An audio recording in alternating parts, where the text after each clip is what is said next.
Today we will be discussing on one of the most popular ground improvement techniques, the use of preloading and vertical drains in the area of ground improvement, particularly when you are concerned with soft soils. The soft soils are particularly highly compressible, and most of them they are normally consolidated, or their over consolidation ratio is very low, in the sense that it could be 1.3 or 1.5 or 2, less than 2, where you have high elastic plus plastic deformations, and then the soils could exist even whatever, maybe 5 meters depth or 10 meters depth or infinite depth. The moment you load these soils because of the buildings and highway embankments, you end up having a lot of settlements. Bearing capacity of the soil is very low, and how do you handle this particular problem in soft soils is something that we will be discussing today. In fact, all the east coast and west coast of India and many places, they all have soft soils. Say for example, right from Calcutta to Visakhapatnam to the tip of whole of Tamil Nadu, east coast and west coast, and also Kandla, many places you have soft soils, and you have a lot of settlements. Many of them you have port structures here, and they have been using some of these techniques. Some of them are not new. They have been using this pre-compression and vertical drains about more than 20 years, and we will just see how they are useful today in this particular lecture. This use of pre-compression or preloading has resulted in a number of techniques which have been used in the field.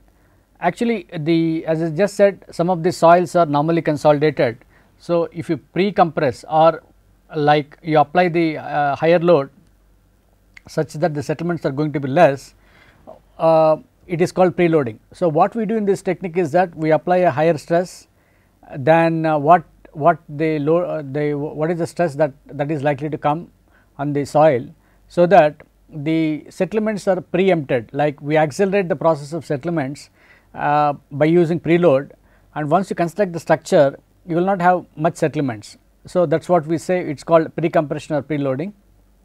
Then in this case of pre-compression, the consolidation of the soil in the vertical direction, say for example, if you apply load, consolidation occurs, and then the consolidation process results in the settlement. So, the acceleration of the settlements is because of vertical loading, and that is okay to some extent, but when the soils are of high compressible nature, you need to provide sand drains also. Actually, the sand drains, what they do is that they will also provide radial consolidation. So, you have consolidation in the vertical direction, and then the water is also coming out in the horizontal direction or radial direction. So, we call them as sand drains, and so the process of combining both vertical consolidation and radial consolidation has been initiated with sand drains in 1930s in the beginning. The moment people they had some idea of the consolidation behavior, they were able to understand that yes, if you are able to apply some sort of consolidation in the radial direction also, it is helpful. So, in fact, I will give you a classical example. If you are trying to do a triaxial test and a consolidation in a triaxial test and a clay, you put filter papers at the top and bottom, and also you surround the sample with some sort of filter paper where you have all the vertical drains, like we call there. Now, you can actually, you will see that if you do a consolidation test, there is a big difference in the way, the consolidation process itself, like it could be 3 or 4 times. You must have, I do not know if you have observed, but the fact is that if you have radial consolidation alone, it is one thing. Vertical consolidation alone, it is one thing, but if you have radial consolidation together, then there is an excellent combination. So, you have sand drains, and since sand drains were somewhat, the thing is that was people were using in the olden days, but now you have what is called prefabricated vertical drains. Like you can see that you have a prefabricated vertical drains, which are like these are all called prefabricated vertical drains, in which you have a if you put it in the soil, then this is called geotextile, and then this is a drain inside, you have a drain inside, which has drainage channels. So, the moment you apply the load, water comes here and then goes to the drainage channels. So, this is one type here. There is another type here, like you can have a drainage medium here, like drainage channels here. Then you also have some more, like the top one is called drainage, the filter cloth, and this one is called drainage medium. And what we do is that earlier there was a circular sand drain, which is about maybe 30 centimeters or 15 centimeters diameter, but then now you have this type of material where you have a consolidation which is quite fast using this technique. So, we will see that this is called prefabricated vertical drains, and you also have some more materials in the similar lines here. Again, some more, there are different companies, and actually what happens with this techniques is that the consolidation, instead of 8 to 9 years or maybe 4 or 5 years, it comes down to 9 months or 10 years, because you would like to accelerate the consolidation and construct at least next year. Like you go to coastal areas, what you should do is that within maybe you try to accelerate the consolidation in a period of 6 months to 1 year, then start highway construction next year. That is a normal plan. So, when these materials will help you to consolidate within 9 months to 1 year, then their purpose is served. So, there is no point in having this plastic material inside the ground when their purpose is served, and you have what is called jute geotextile.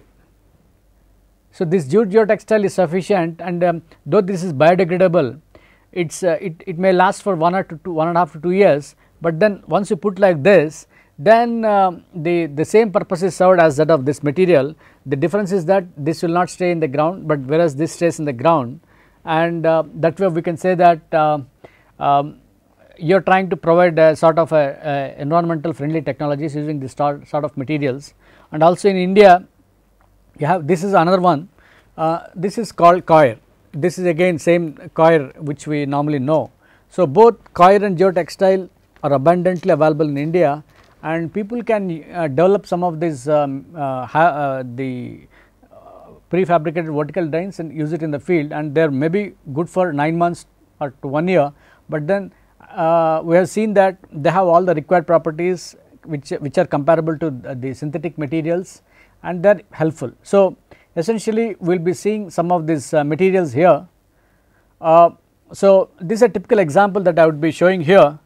So, this is a clay soil which is about say 9 to 10 meters, then you have a fill. So, this is a typical example for a pre-compression. So, what we do is that we apply some sort of surcharge, which is little, the total load is really higher, fill plus surcharge. They act on the clay soil, and you can see that if you just plot that settlement versus time, the settlement in the case of this clay without surcharge is like this, and then with surcharge it is like this. So, what we are trying to do is that in this process, like the settlement that is supposed to take place here, like it is you are trying to accelerate within some time, like because of the higher load, it happens within this time. Like this is nothing but the time for equivalent settlement with surcharge, and you remove the surcharge. The moment you remove the settlement occurs, you can remove the surcharge.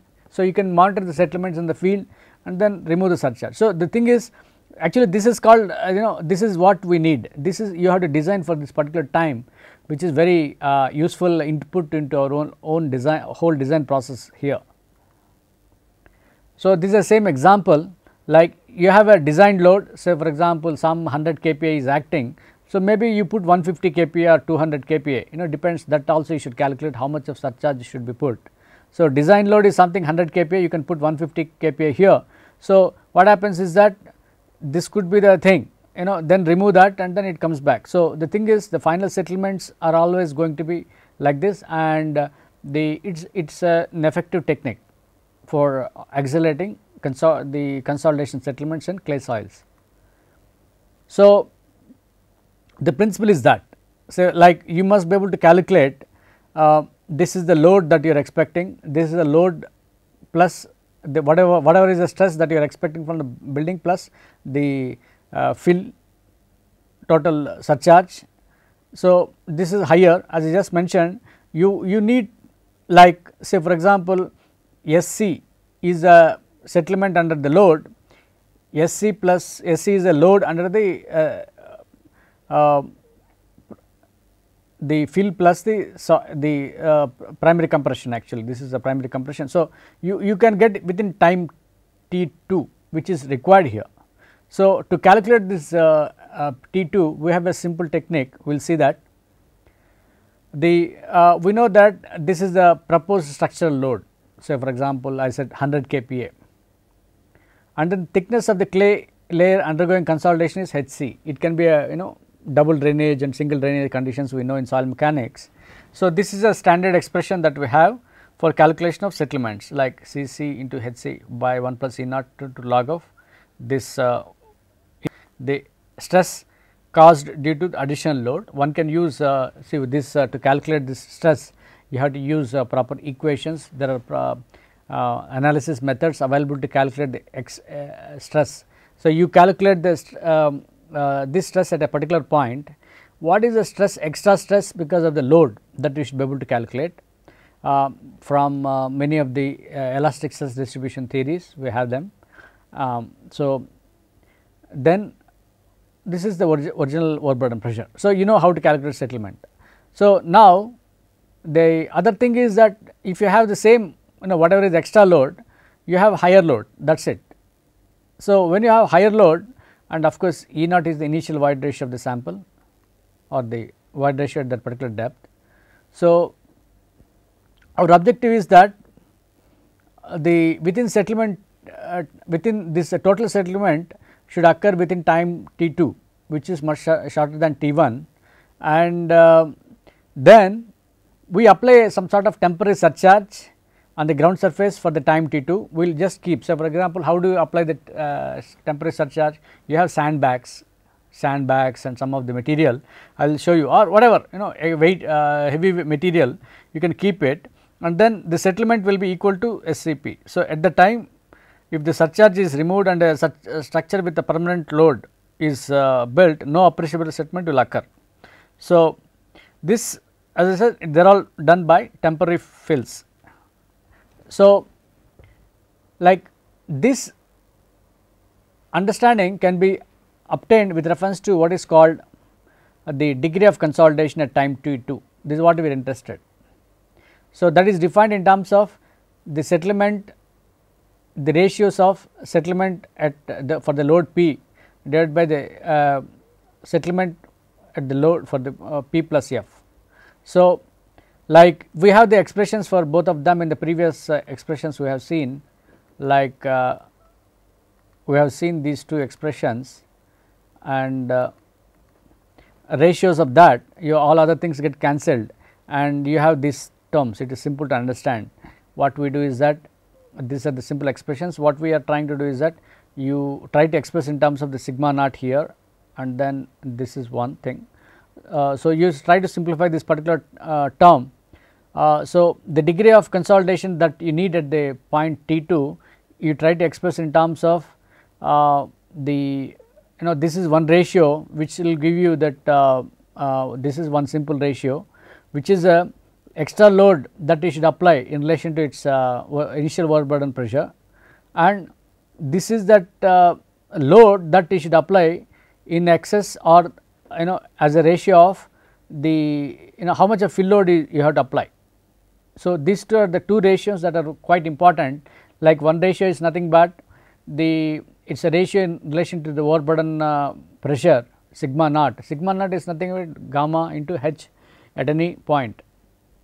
So, then how much of extra that ratio, how much of say for example, I just mentioned instead of 100 this is 100 kPa, this could be 200 kPa, some ratio one should have. So, actually one can the degree of consolidation you see is a function of these two variables, like the same variable is coming here also, you can see that this, then this is another variable. So, once you know these two coefficients, you can calculate the degree of consolidation at point T2. So, actually one can do a simple Excel plot, take the same equation and then plot. So, the degree of consolidation one can obtain here, like say for example, you can see that we need good degree of consolidation, right. Our objective is to get a very good degree of consolidation, and then this is the ratio which will give you the, so for example, this is the ratio of the delta P delta sigma with respect to the initial effective stress, and it can be 0.1, 0.5, 1, 2, 5, 10, it can be some numbers, like see initially it could be just maybe say 10 kPa, how much of extra you are putting, because that is additional load, and this is actually the other one, as I just mentioned, the ratio of the fill load is coming here. So, using this plot one can get this the information on T2, like you have to fix up, is it 6 months or 9 months or 1 year, you can fix it up, and by working out all these combinations you can get the number. I will just see an example. Then the degree of consolidation that we have is actually the degree of consolidation at time 2. What we do is that it is an average value, no, see you have about 10 meters depth, you are just at some point you are calculating the average value, everything is average. So, when you remove the surcharge and place the structural load, some portion of the clay close to the drainage surface will continue to swell, and the soil close to the midplane will continue to settle. So, what we do is that actually the degree of, in a clay embankment, the different points will have different degrees of consolidation. Like if for example, if they, so you will see that actually at the you must have seen in the theory that you have that lines of different degrees of consolidation like this, where you have both and both top and bottom there are open surfaces, free surface, the pore pressure is 0, right, pore pressure is 0, then at the midpoint the degree of consolidation will be little higher because it is away. So, that depends on the permeability of the soil.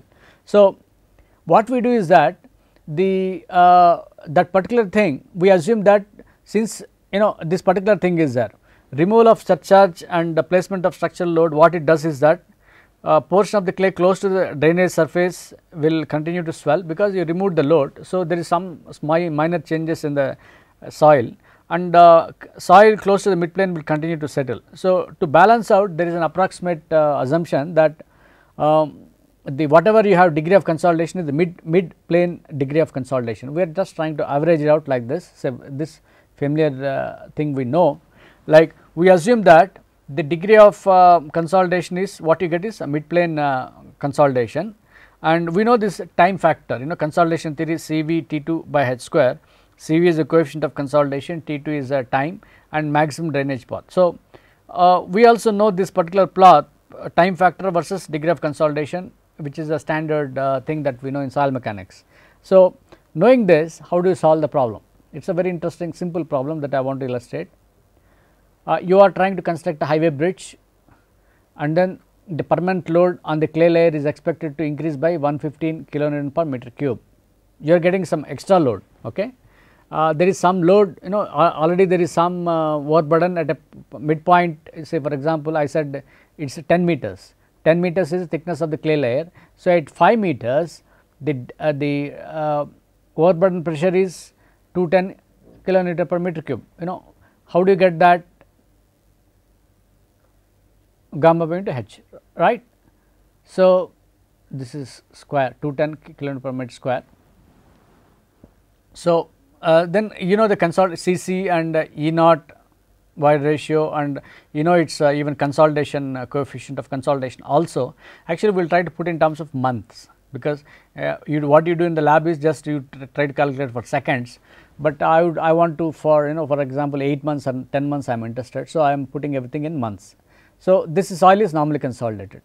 Now, I would like to calculate the primary consolidation settlement of the bridge structure without compression, pre-compression, and what is the surcharge required to eliminate the primary consolidation in 9 months by PD compression. This is what I want to do.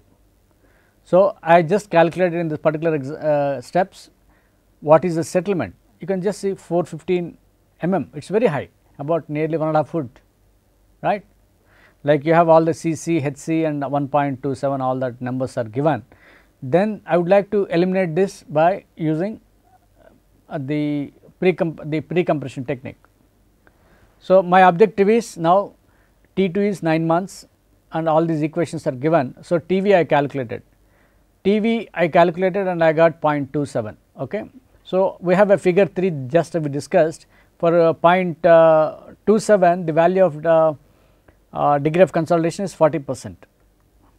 So, with that in mind, what we have is that you have dP, this is already known, and the ratio of dP by d naught is this 0.458 you will get, and then there is a figure that I just showed you that for u like me which will give you the mid plane potential mid plane consolidation response u for u equal to 40%, the ratio is 0.458, and you can work out that with all some things being known, the extra fill required is 287.5 kN per meter square. Actually, the thing is, in this case, in the soil, the soil I have purposefully taken that the soil is very loose or very poor soil. Actually, the soil liquid limit, the liquid limit is very high and all that, and with the result you can see that it is 287 kPa is a high number.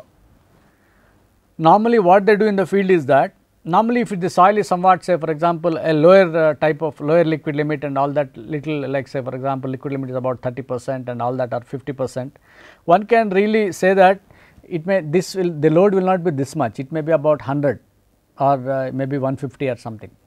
So, how do you do this now preload? Now you got an amount of how much of preload should be applied, the delta sigma F you got 287.5 kN per meter square.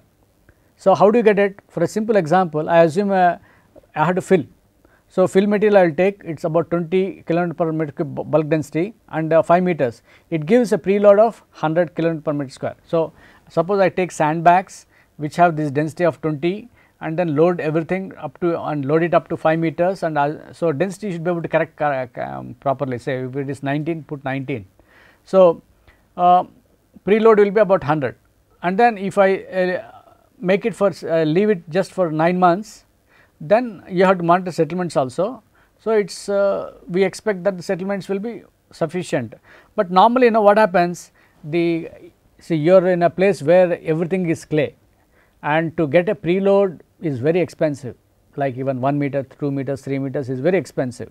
Maybe normally people look for about 3 or 4, 5 meters, they can't go for like it becomes expensive. Imagine a place where everything is clay, it is a what is that, it is an island, it is full of clay, and you want to get sand, where do you get sand or where do you get weights, it is very difficult. So, it becomes very expensive.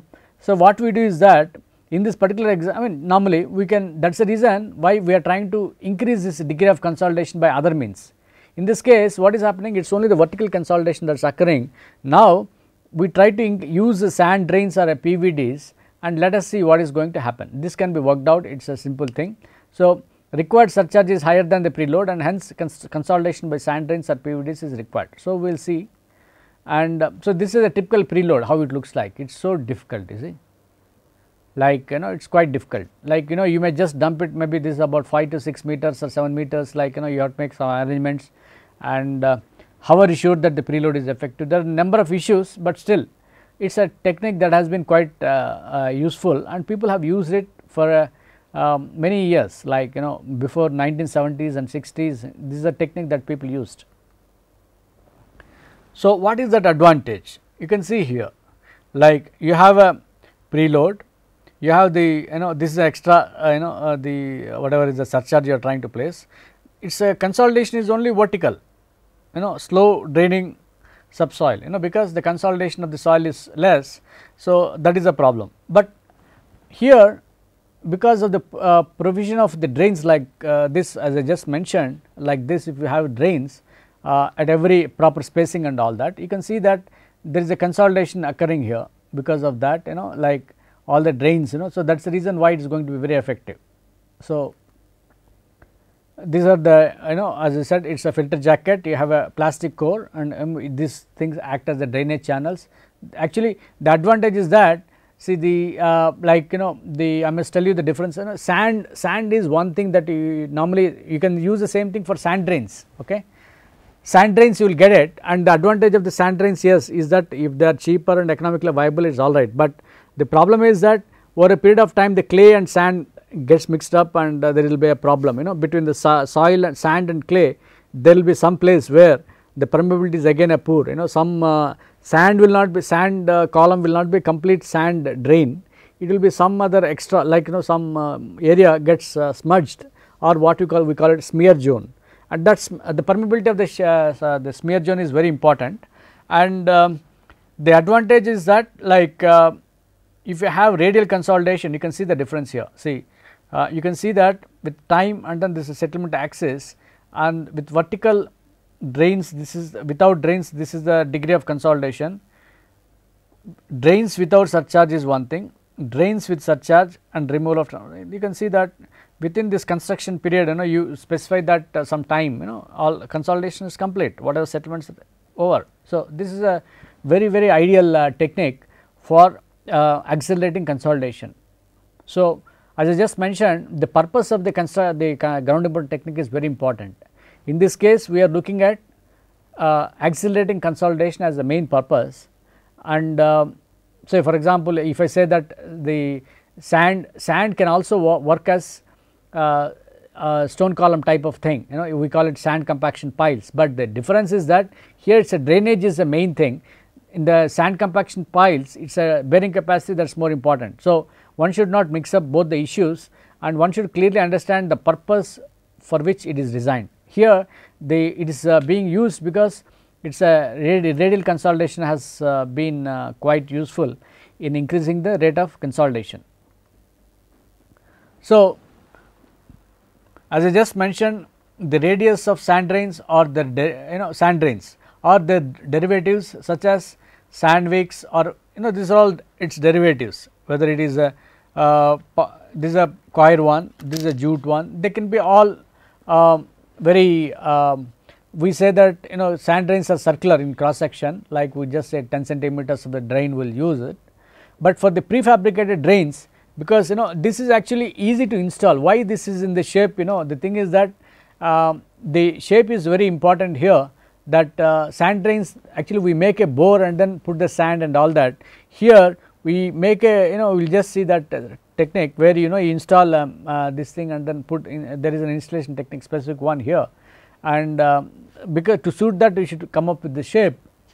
And so, for prefabricated drains, the situation is different in the sense that it cannot be circular, and actually the band shape of the prefabricated drains, the flow pattern around the drain is considerably altered from the cylindrical case. Therefore, an equivalent drain radius ought to be calculated. Actually, we have a standard diameter in the circular one, but here we try to use an expression like this: equivalent diameter is 2 into b plus t by pi. This is what we use, where b is the width of the strip, this is the width of the strip, then this is the thickness of the strip. So, you get equivalent diameter. So, there are some, so just to get an idea what is this, you can see that it is about maybe 900 mm or something like that, and these are all different sizes, you can see that. So, you can see that one of the Gelman is something, one of the popular persons who did lot of work in vertical drains, and in fact they were using, inside one is called core, the outer one is called filter, they were using cardboard papers as for drainage, and the dimensions were 100 mm into 3 mm. Then PVC one case, geodrains another example, PE is a polyethylene, cellulose, and coal blond is another, so some company which has a polyester inside, so for example this inside one core is a polyester, the outside is polypropylene, like that. So, essentially the size is something very important, this is very crucial. So, the pre-consolidation of soil in a vertical direction is very in the preloading, it is only the vertical one that is effective, but since in the case of the PVDs and sand drains, you have the radial consolidation also. What happens is that it results in lesser preload, like as I just mentioned, I cannot get all the, our objective in this case was to increase the rate of consolidation, and in the case of preload it was requiring very huge amount of preload to be applied on the sample, but here what we are doing is that we are able to have a good combination and come up with radial consolidation in addition to vertical consolidation, significantly increasing the consolidation rates. As I just mentioned, the sand drains were used since 1930s, and prefabricated vertical drains in the form of cardboard wicks were also used initially up to 1950s and 60s. Now prefabricated vertical drains are being used. Actually, this is quite effective, and in addition there are so many advances in this area that see, like, you know, one way of doing applying load is that you apply some load. You can also apply vacuum. What you are doing is that you are removing water, you know, by loading clay soil. What are you doing is that you are trying to remove the water or reduce the water content. So instead of that, you can as well apply some suction, you know. So for example, we are used to removing from in the specific gravity test, you know, we are used to vacuum pump, you know. So you try to remove all the air, all the water and whatever is present. So you try to create a vacuum which can really suck all the water. So that is one thing that we will see again, and so this is another major advantage in the recent times. We will see some of that. So how do you go about calculations? That is very important. So to increase the degree of consolidation using sand drains or PVDs, average degree of consolidation due to drainage is, like now you say that UVR. UVR is nothing but 1 minus, so 1 minus UR into 1 minus V. So both radial and vertical consolidation, the degrees of consolidation are used, and how do you calculate them is what we will see now. So average degree of consolidation due to radial direction only. Okay, this is an expression which is derived. Okay, and so this term M is given in terms of M is n square minus n square divided by n square minus s square. S is the spacing of the drains. So this is an expression which will have the permeability of the sand drains. Actually these two are, you know, the permeabilities in the of the soil in the horizontal direction, and then the permeability in the smear zone. As I just mentioned that between the two, like you have a sand drain, then you have a clay here, next to that some amount of material is, we call it smear zone, and the permeability is little low there, you know. Immediately after the clay surface, I mean immediately after the sand, you know, from sand it should come to, you know, from the drainage medium it should come to clay. The permeability needs to change drastically, but it is not so, but there is some area where there is a low pocket of clay, where there is a less permeability. So we need to calculate the drain spacing, which is nothing but RE by RW, like it is nothing but RE is the equivalent radius of the configuration, because we assume that each drain has an influencing area around it, and then the radius of that is RE, and then the RW is the radius of the drain. Okay. So and then as I just mentioned, KH and KR are the permeabilities, and then once you know this, say for example we calculated the CVR, right? Yeah. So you have to calculate essentially the time factors. So you know there is coefficient of consolidation for radial drainage, and you calculate changes in void ratio and all these factors, and once you know this radial consolidation coefficient, then our problem is solved. Essentially what we are doing is that, and for no smear case RS equal to RW and KH equal to KR and S equal to 1, and so whatever is the earlier equation, it is somewhat simpler, and this is for radial consolidation. So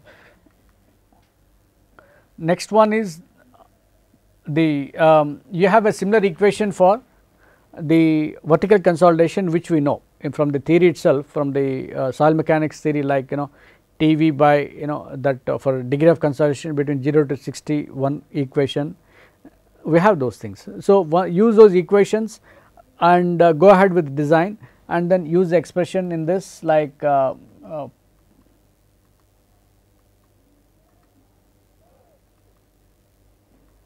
in these expressions. So, ER is to be calculated, and UV we know from fundamentals of soil mechanics, that vertical consolidation theory we know. So, using the time factor and all that one can calculate. So, you substitute that, there will be a big difference. So, this is the one that causes major difference, and so this vertical consolidation is known. This is what you have to calculate. This is a function of the, as you just saw, the permeability of the soil, permeability of the the diameter as also plays a role, like as you just saw, like number of sand drains, how many sand drains you have to put finally, all that. So, all these things are important, and once you know that, you calculate that and then use that regular equations, like one can get a simple degree of consolidation with drains, without drains, and if the horizontal permeability is equal to vertical permeability, what happens? Normally horizontal permeability will be higher than the vertical permeability. So, that also you can calculate. In fact, we have made some calculations, I will show you later, where it is also a very significant variable, because many of the soils are stratified in nature, and we can't take vertical permeability equal to horizontal permeability, always horizontal permeability is higher. So, once you put in that particular thing, and then one can develop some sort of equations where the degree of consolidation without drains is about very, could be very slow, but with PVDs taking vertical and horizontal permeability is same, there will be a very good difference. But if you really take the permeability in the horizontal direction as higher than the vertical one, you get a very good difference. So, you may just see that it is very effective, maybe as I said, within 9 months or 6 months, whatever you want, one can design the spacing and all that, and then complete the project. That is a beauty here. So, it is very simple technique, and one can effectively use that, and we will see how it can be done in the field and all that. So, essentially as just mentioned, the rate of consolidation and the settlement is controlled how rapidly the pore pressure can escape from the soil. So, the spacing and the permeability of the soil are the important variables. Okay. And so, one can actually, what we do is that we develop a set of design curves of drain spacing, fill height and consolidation time. The thing is like see, that there are 3 or 4 variables here. Your degree of the thing is, you also have the preload is there, preload is there, but if you want to minimize the preload, like you have to see what spacing you should provide. So, is the spacing if you provide a wider spacing, the probability is that the preload will be higher, but then if you want to reduce the preload, then you need to come back to a closer spacing something, and then the permeability also, of course you can't change the permeabilities in both horizontal and vertical direction should be measured in the field. Okay. Laboratory tests will give you some information, but then field permeability results are going to be very accurate, because you cannot make an error in these cases, because everything depends on the permeability of the in situ soil, right. So, you need to develop a set of design curves, like it is a parametric study one can do, addressing what should be the fill height, consolidation time and the spacing and all that, and you will get reasonably, like you have specified, say for example, instead of 6 months you want to say 1 year, you can say that. So, the thing is, like it depends on your requirement. If you can allow for 1 year, it is different, 9 months it can be different. So, you can do a parametric study of all these factors and fix up a particular most appropriate thing, like for example, the fill quantities that that you want as preload, you may be limited.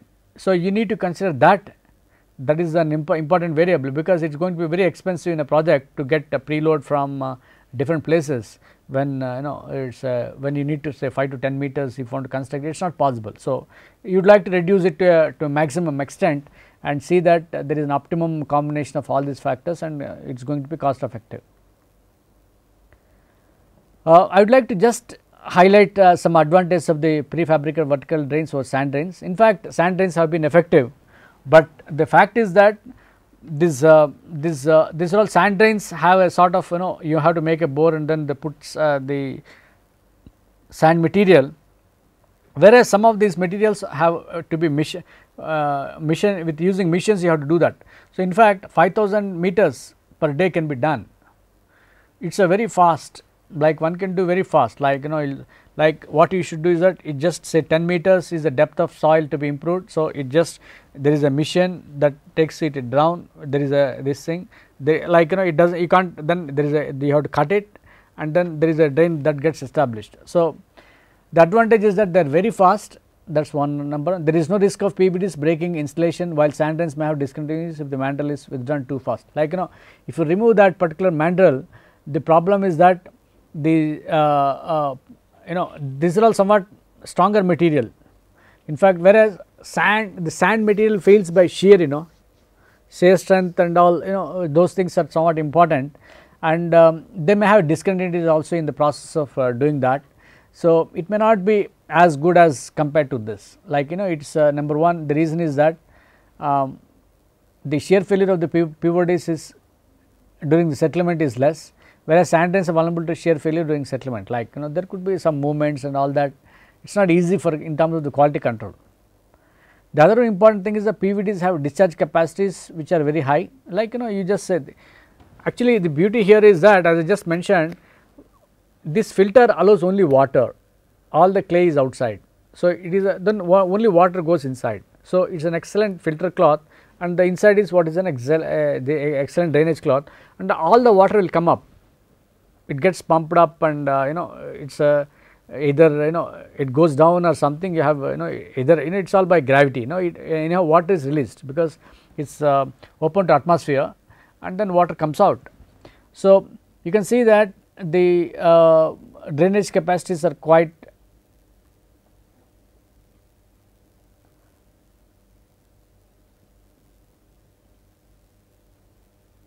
like so for example 30 to 90 here, whereas the discharge capacity with a say 35 centimeters diameter sand drain has a discharge capacity of 20 into 10 power of minus 6 meter cube per second. How much of water? Okay. So, this is here you can see it is more 30 to 90, about much higher. Okay. So, when installed with a properly designed mandrel, smear effects are much less for PVDs than for large diameter sand drains. As I just mentioned, the sand drains have a smear effects. So, the zone of smear is directly proportional to the diameter of the mandrel used for installation. So, PVDs are factory produced materials and quality controlled, whereas sand drains are subject to the quality variance of naturally occurring sands. We know that the sand occurs natural, it is a natural material, there could be problems of gradation and all that, it is not easy to get, but whereas like it is quite simple. The thing is, the purpose that you want to have from sand is a good drainage, but if that depends on the gradation characteristics of the sand, its availability, its time effects. There are so many issues there. Of course, the time is short here, like you would like to have it is about 9 months, but the fact is that they are all processed materials, that is a very good advantage. So, that is the reason why, because of its ease with which it can be done, like easy fabrication, easy quality control, economy and small disturbance on soil during installation.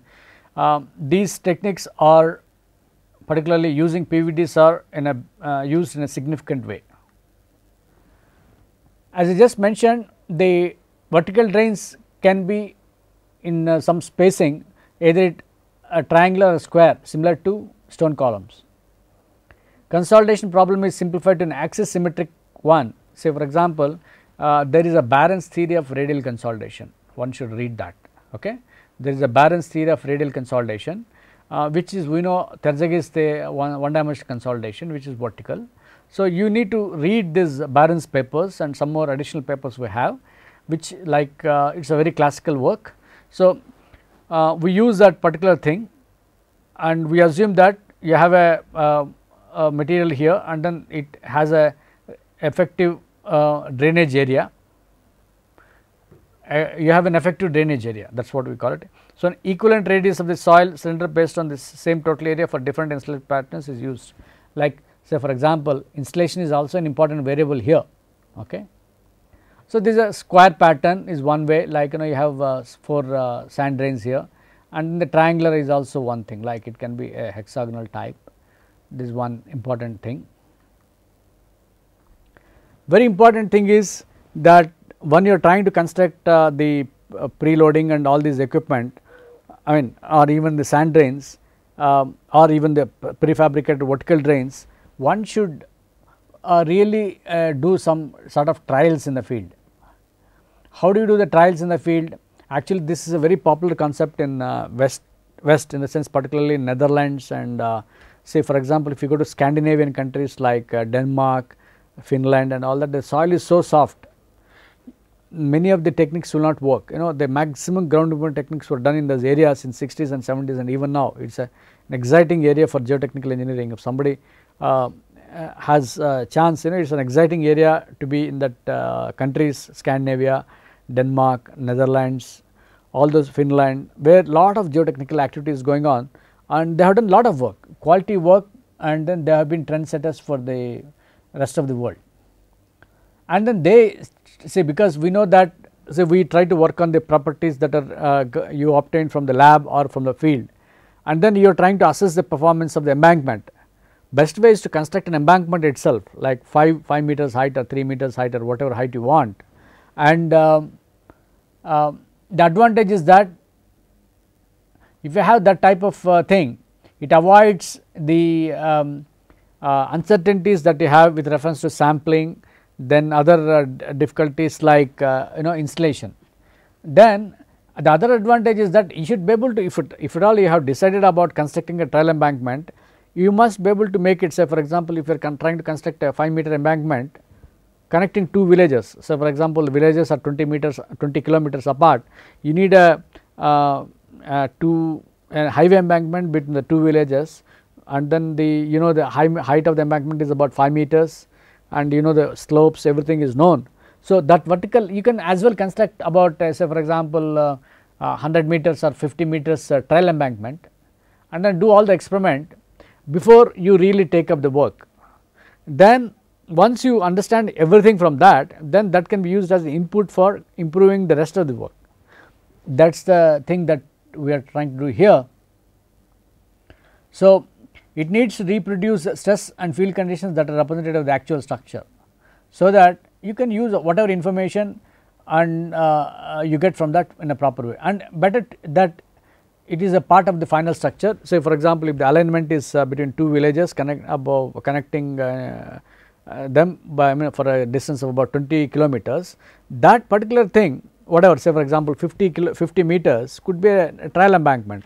In fact, I had opportunities to see many trial embankments in Bangkok. In fact, the Bangkok soft soil is so bad that they did, particularly Asian Institute of Technology, they did so much of work on soft soils, like they have particularly from Professor Bergado. There are many people working in the area, and then even in Singapore, Professor many like even Singapore soil is also very soft and very tricky, clay problems are always tricky.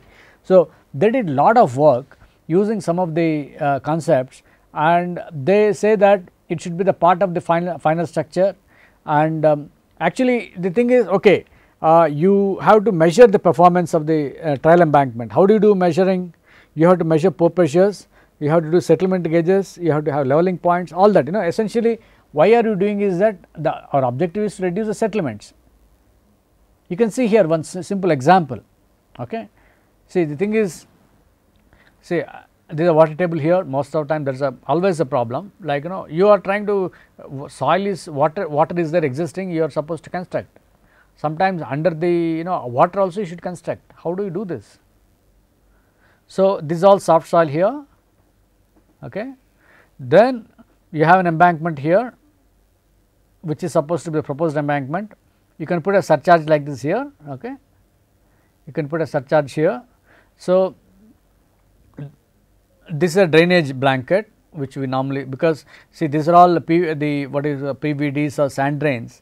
The thing is that this the sand drains, as I just mentioned, when the water comes out, the the effect is just like they are open to atmosphere, so there is no pressure there.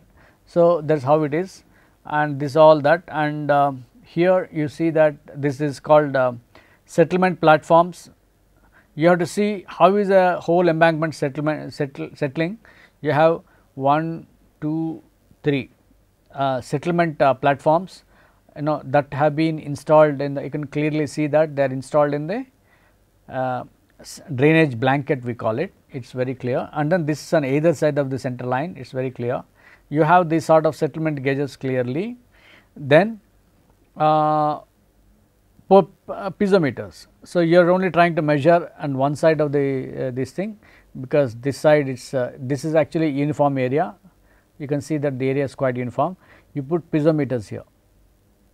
Piezometer means they measure pore pressures, because you are applying load, and when you apply load, see the thing is, before construction of this embankment there is no pore pressure, is it not? So, there is no pore pressure, like you are trying to measure pore pressure here, pore pressure here, pore pressure here, there are 4 points here. So, you are trying to construct pore pressures.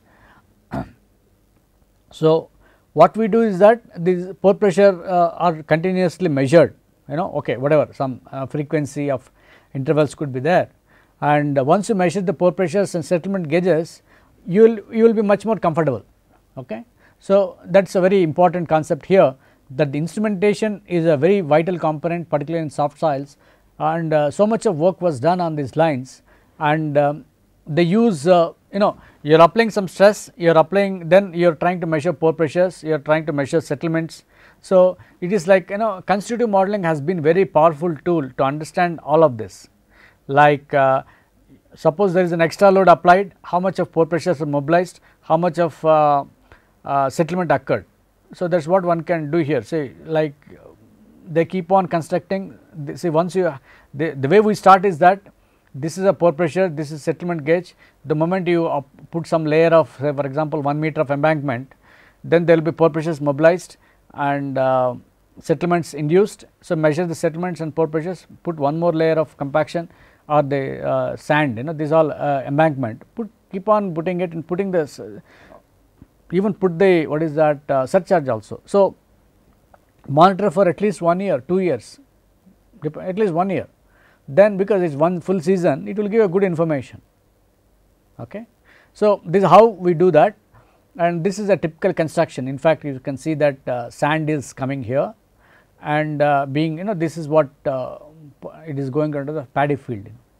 In fact, this is what I mean I was seeing in a typical Kerala also, where you have a lot of paddy fields, and then between 2 villages you try to construct a road, and then you have to destroy all the paddy fields and then go ahead with construction. So, I was wondering, is the development costs, the cost of development is it leads to reduction in the food grains consumption in the area. So,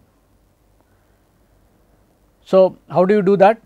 Actually, we have to have a rig here, you have to position the rig at the drain location, place the anchor on the drain end, penetrate the mandrel to the desired depth, withdraw the mandrel, cut the drain material above the drainage blanket. This is what we do. So, this is the type we have, like this is all, like as I just mentioned, this all comes in rolls, about the cost maybe per meter, some numbers like $2 or whatever, some in fact 30 rupees for including the cost of installation also.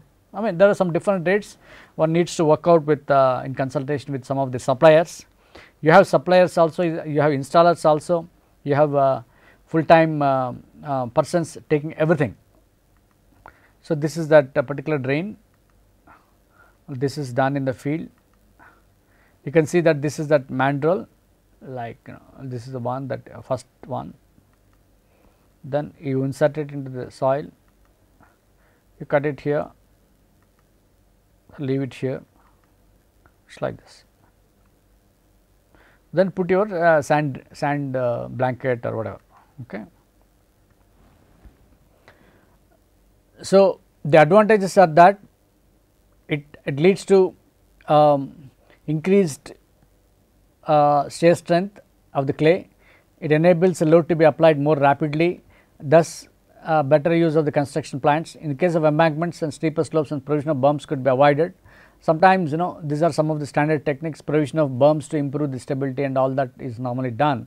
Lower amount of fill is required, as I just mentioned, it greatly helps in reducing the amount of preload required, increase the rate of consolidation, and it saves a lot in the construction. Then increased rate of consolidation, reduction time required for primary settlement, structure or embankments can put into commission and use far earlier, reduction in the cost of maintenance. In fact, that is one of the other things. Stability to embankments, many soft clay strata contain thin band or parting of sand or silt. In fact, in some places like in some places where you have alternate layers of, you have a clay and then you have a sandy material. So, there will be some pore pressures developed and all that. If you have a drainage system like that, it will release all these excessive pore pressures. That is a very important thing. So, this have applications of PVDs have been too many, like people have been able to use in airports, golf courses, dredge consolidation, mine tailings, tailing ponds, swamp areas and wetland development, building foundations, retaining walls. I mean, in fact, it can be even used for drainage purpose also, parking lots, landfills. Now, wherever there is a possibility of increasing the acceleration of drainage or the consolidation response, these have been quite effective. So, nowadays, of course, these are all about installation techniques, where it can be done with modern approved equipment such that there is a minimum disturbance to soil, so that subsoil, so that it does not lead to the permeability being low here. At this stage I will stop and we will continue it further. Thank you.